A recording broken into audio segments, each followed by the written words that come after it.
I got my degree in computer science. You know, I never thought I was going to be an actor. Then I booked a job. It's actually not like their story.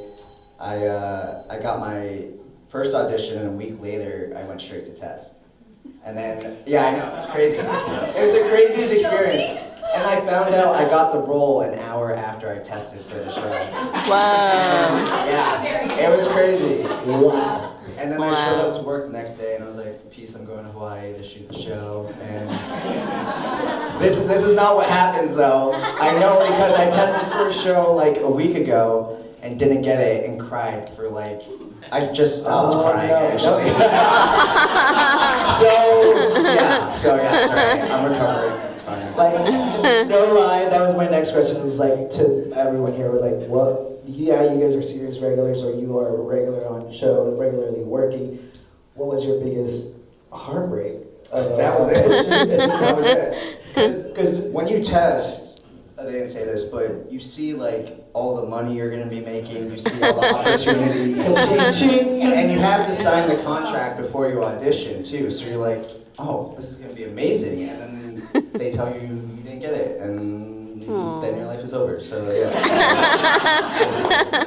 Your life is not over. Thank you. Are you still on NCIS Hawaii? Is that? I am, but because of what's happening right now, we don't know when we're going to go back, but hopefully soon. Like the fate of all of our Yeah. shows. That's amazing. You probably have the best job than anyone else here. You get to freaking work in Hawaii. Yeah. I'm not like a massive fan of hikes or beach, so I don't know. What is wrong with you, Talan?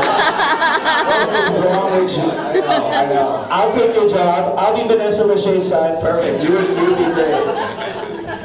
How was that? What was the experience there, working, with, someone like Vanessa Lachey on such a iconic franchise like NCIS? Now that it's in Hawaii, and that's a whole new chapter of that. What was that like for you? Totally. Since we're being open here, so I think this is like really deep. So like, get ready for this. But it's like a story I wanted to share for like a very long time.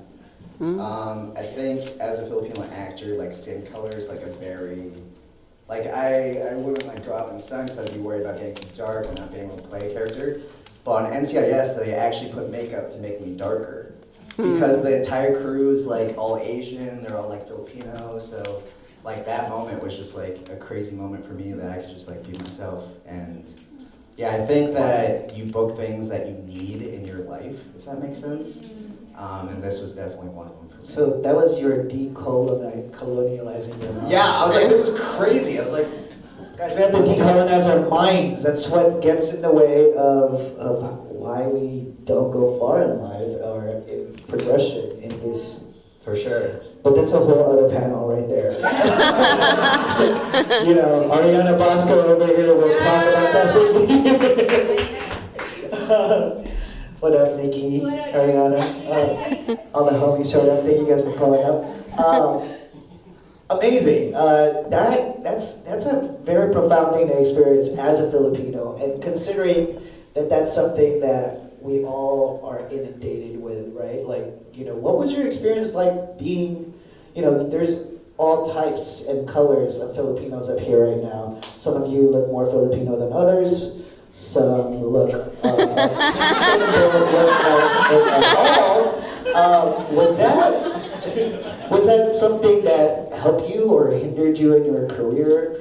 I know that for me, when I first started auditioning, and we'll go into this with the second panel, I was told that I would have more success in independent films because ethnic, I wasn't meant for mainstream or whatever. And I never believed that for 1 second, and that's why I kept on chugging along and went for the mainstream stuff anyway. Took forever. But what was it like for you guys? Let's start with you, Tim. I didn't get a question at all, to be honest. I like 4 waters and how your appearance, whether you look more Filipino or not, if that played into, how did that play into you getting roles or not getting roles?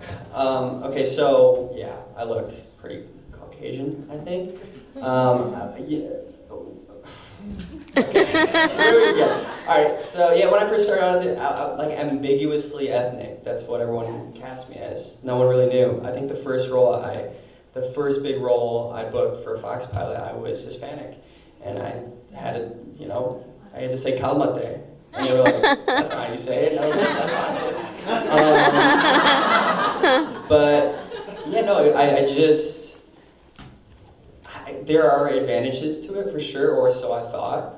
I could be this or that, and then only recently, I think Easter Sunday was the first Filipino American breakdown I had seen, and from there, obviously, there are more opportunities now. But I'm realizing how important it is to, bring our own stories to the art. I am Filipino American, and I do look like the next white guy in the audience, really.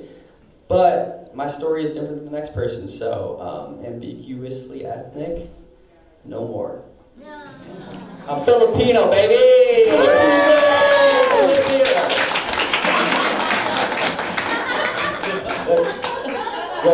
It's a little. I mean, I'm older, so it's different for me because I actually do have a white father, but I look very Filipino. I know, see? Oh. And I'm not one who has siblings, so you know how that happens too. Like siblings look very different if you have a mixed kind of, if you have biracial parents. It very different for me, as I said. I am older and I've been in this business for a while, and I never got the privilege really of going, well, how Filipino should I look for you, or how not less Filipino. It was like Asian, that's it, that was the role. Or I'd go out for Chinese, which I am part, or I'd go out for other ethnicities. And I think the bigger question for me is more of like, what was I asked to bring to those parts, And those were very uncomfortable situations, like, oh, you want me to do an accent that I don't know really how to do. I know how to do it because I've had training, but I don't represent that group. And it wasn't really until recently, and because I have the privilege to say this, I've had to tell my reps, please don't send me out for like Latin A roles. I totally could play someone Latin, but I don't want to take that job away from somebody else. But again, that's not if you are someone who does that, there's no judgment on that. I just, like I said, I'm able to have the privilege to go like, oh yeah, I don't want to do that. I can skip that job, and I'd rather have someone who really represents that role have it. So I got really real with my reps and just said, unless it's specific to someone who's Filipino, or if it's Asian, that's fine. Also specific to my age group, then don't send me out for it.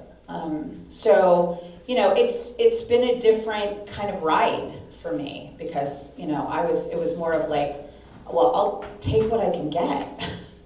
But now things are changing, thank God, and I do think that is a trickle-down effect from the way people are looking in higher up positions. It's the way a writer's room is starting to look different.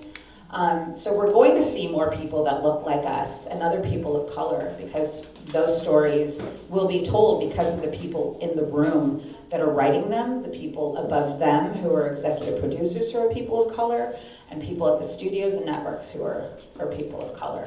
So I say give it another 10 years, but I think in the past 10 years we've very much advanced, and we're seeing less Asian and more Filipino. Patrice, my character in How I Met Your Mother, was specifically, she was actually based on a person, so I didn't know this, but hers was specifically Filipina. They were looking for a Filipina, and I was like, oh, that's pretty cool. But it was very rare for me to see specifically Filipina. We're like the second largest Asian American group in the United States.